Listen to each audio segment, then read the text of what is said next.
ابو معاف کرنا آسان نہیں ہوتا. جب کسی کا شدت سے دل دکھے تو معاف کرنا بڑے دل گردے کا کام ہوتا ہے.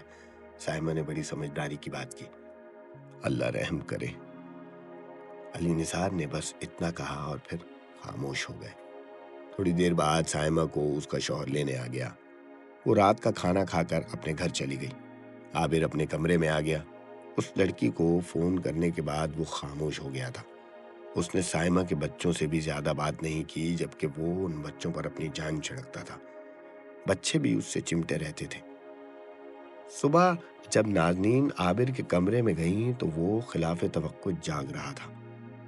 اس کی آنکھوں میں ویرانی چھائی ہوئی تھی، ایسی ویرانی کہ نازنین اس کی شکل دیکھ کر کانپ گئیں. کیا ہوا بیٹا؟ خیر تو ہے؟ تمہاری طبیعت تو ٹھیک ہے؟ جواب میں عابر نے آنکھیں بند کر لی. کچھ بولا نہیں. یوں لگ رہا تھا جیسے اس میں بولنے کی سکت نہ رہی ہو. اس کے چہرے پر ایک عجیب سی مردنی چھائی ہوئی تھی. نازنین نے گھبرا کر اس کی پیشانی پر ہاتھ رکھا. کیا ہوا عابر؟ آنکھیں کھولو. پیشانی پر ہاتھ رکھتے ہی نازنین کو احساس ہوا کہ اس کی پیشانی انتہائی سرد ہے. یا اللہ رحم. وہ تیزی سے کمرے سے باہر آئی. علی نثار دفتر جانے کے لیے تیاری کر رہے تھے. نازنین کو ہراسا دیکھ کر بولے، خیریت تو ہے؟ عابر کو دیکھیں، وہ ٹھنڈا ہو رہا ہے. نازنین گھبرا کر بولی. ٹھنڈا ہو رہا ہے؟ علی نثار تیزی سے اس کے کمرے کی طرف بھاگے. عابر بے سدھ لیٹا ہوا تھا، آنکھیں بند تھیں. علی نثار تیزی سے عابر کے کمرے میں داخل ہوئے. وہ بے اختیاری سے بولے، عابر عابر کیا ہوا بیٹا؟ انہوں نے اس کی پیشانی پر ہاتھ رکھا. ٹھنڈی برف ہو رہی تھی. انہوں نے اس کے ہاتھ پاؤں چھوئے، وہ بھی برف کی طرح ٹھنڈے ہو رہے تھے. عابر بیٹا آنکھیں کھولو، نازنین نے اس کے گال تھپتھپاتے ہوئے کہا. عابر نے اپنی آنکھیں کھولنے کی کوشش تو کی لیکن نہ کھول پایا. نازنین جلدی کرو، تھرمامیٹر لاؤ. نازنین کھڑی ہوئی اور اپنے کمرے کی طرف بھاگی. چند لمحوں بعد وہ واپس آئیں تو ان کے ہاتھ میں تھرمامیٹر تھا. علی نثار نے تھرمامیٹر اپنے ہاتھ میں لے کر اسے واش روم میں دھویا اور جھٹک کر تھرمامیٹر پر نظر ڈالی. پارا نیچے آ چکا تھا. انہوں نے تھرمامیٹر عابر کے منہ کی طرف بڑھاتے ہوئے کہا، منہ کھولو عابر. عابر نے فوراً ہی منہ کھول دیا. علی نثار نے تھرمامیٹر اس کے منہ میں رکھتے ہوئے گھڑی پر نظر ڈالی.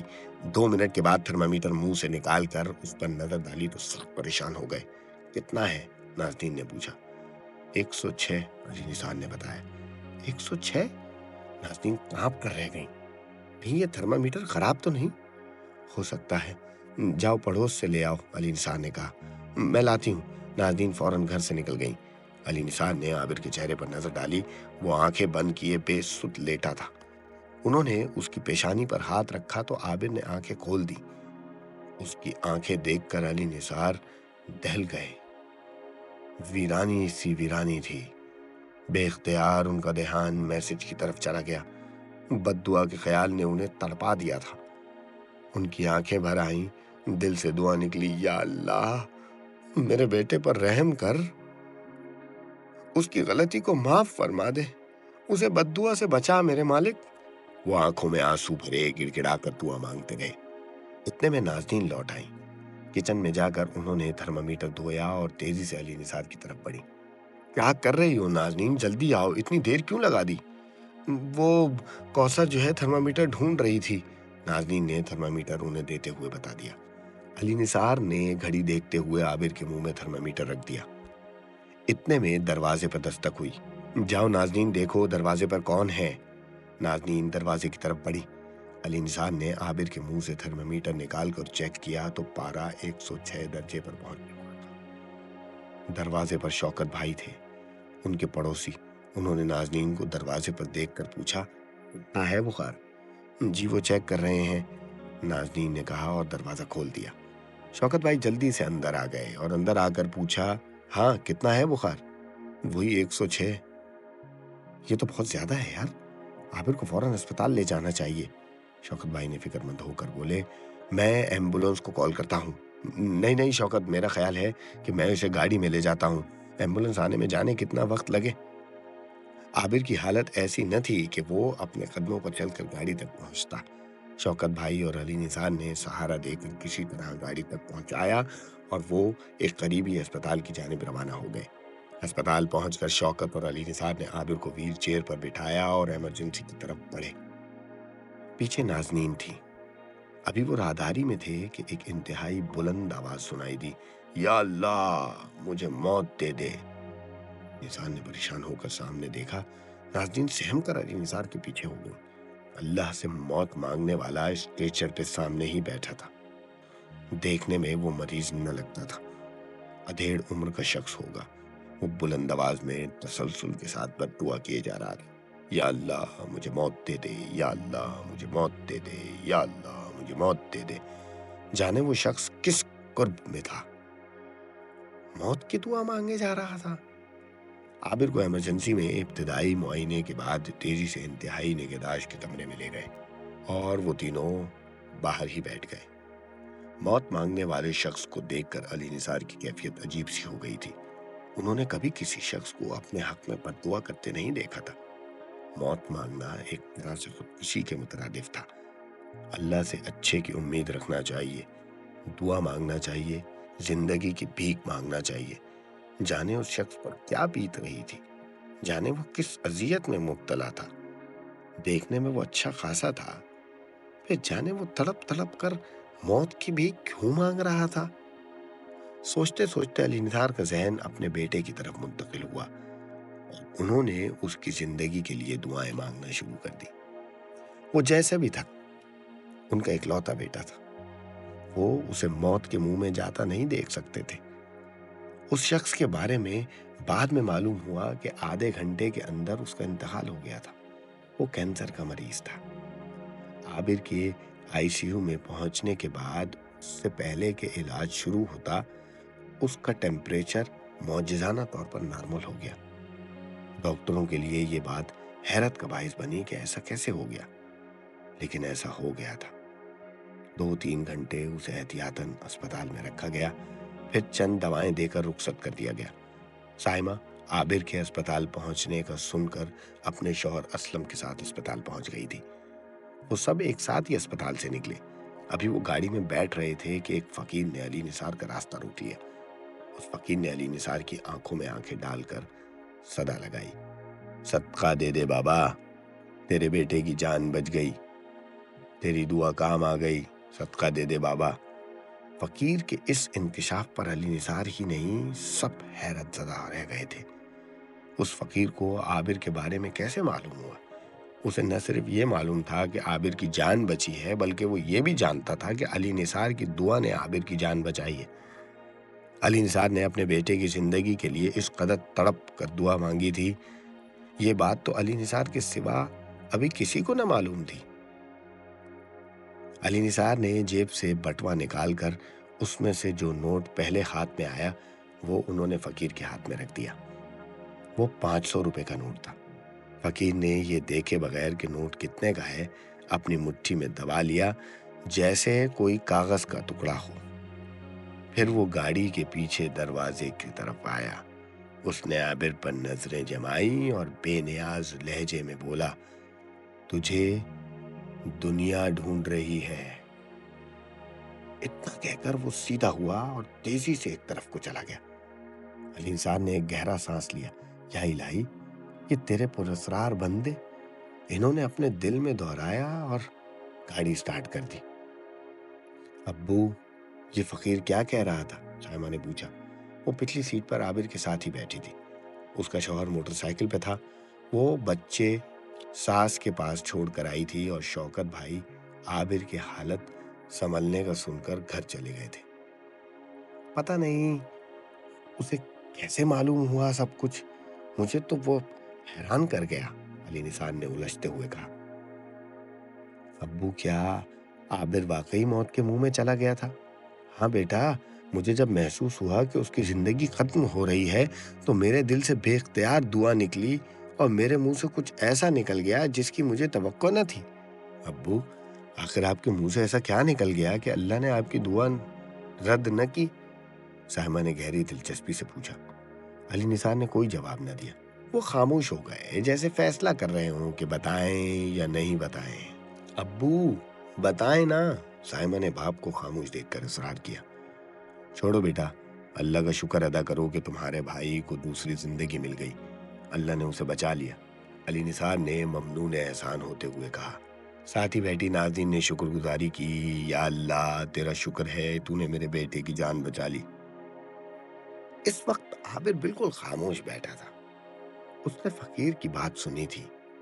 سائمہ اور باپ کے درمیان جو مکالمے چل رہے تھے وہ بھی اس کے کانوں میں پڑ رہے تھے۔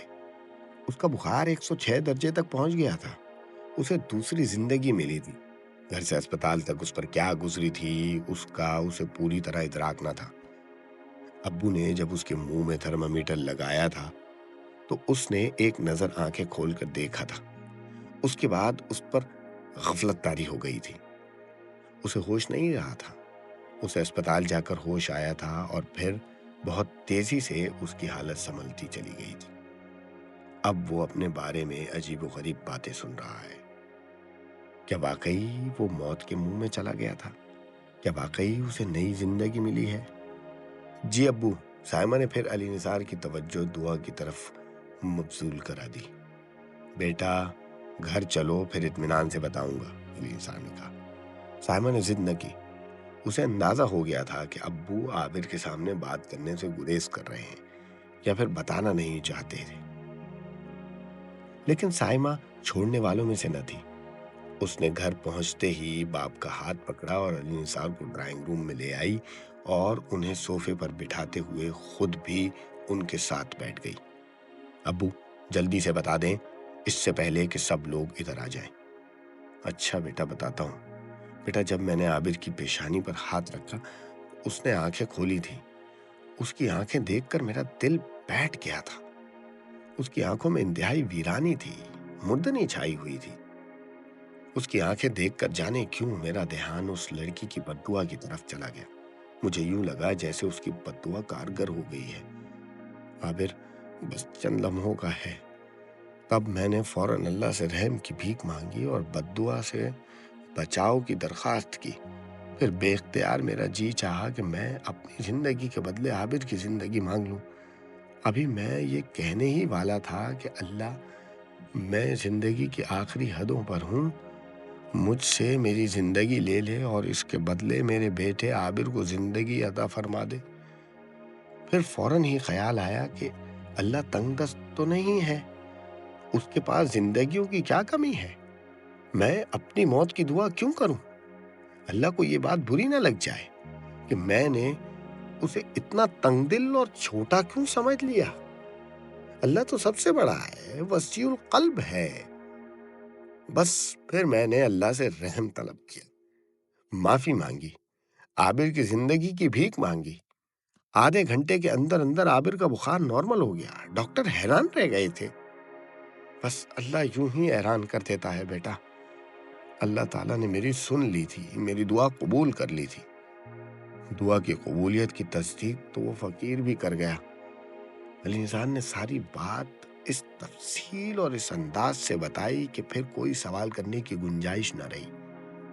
رات کے کھانے پر جب علی نثار، نازنین اور عابر سر جھکائے کھانے میں مصروف تھے تو علی نثار نے اپنا سر اٹھایا، ایک نظر عابر پر ڈالی۔ عابر نے نظر اٹھائی، باپ کو دیکھا اور دوبارہ کھانے میں مصروف ہو گیا۔ عابر میری بات غور سے سنو بیٹا۔ جی ابو۔ تمہیں دوسری زندگی ملی ہے، اس زندگی کو اب سونے میں نہ گزار دینا۔ جی اچھا ابو، عابر نے انتہائی فرمانبرداری سے کہا، جیسے صبح اٹھتے ہی نوکری ڈھونڈنے نکل جائے گا۔ لیکن ایسا کچھ نہ ہوا۔ عابر کی صحت پر کوئی اثر نہ پڑا، سب کچھ چوں کا توں رہا۔ وہی کمپیوٹر، وہی موبائل، وہی دوپہر تک سونا، پھر دوستوں میں نکل جانا۔ اسے اس بات کی کوئی فکر نہ تھی کہ بقول ابو دوسری زندگی ملی ہے یا تیسری۔ اسے بس اپنا طرز زندگی پسند تھا۔ سائمہ بھی وقفے وقفے سے عابر کا موبائل چیک کرتی رہی، لیکن اس نے اس دن کے بعد سے اس لڑکی کو پھر کبھی کوئی کال نہیں کی۔ اس نے بہن سے کیا وعدہ نبھا دیا تھا۔ پھر ایک نیا گل کھلا۔ عابر کے ایک دوست وقار حسن کی بڑی بہن کی شادی تھی۔ شادی لان میں عابر وقار کے ساتھ ہی تھا۔ کھانے کی نگرانی ان دونوں کی ذمہ داری تھی۔ وہ لان میں ادھر سے ادھر گھومتے پھر رہے تھے۔ عابر نیوی بلو سوٹ میں انتہائی پرکشش لگ رہا تھا۔ وہ اچھے قد و کاٹ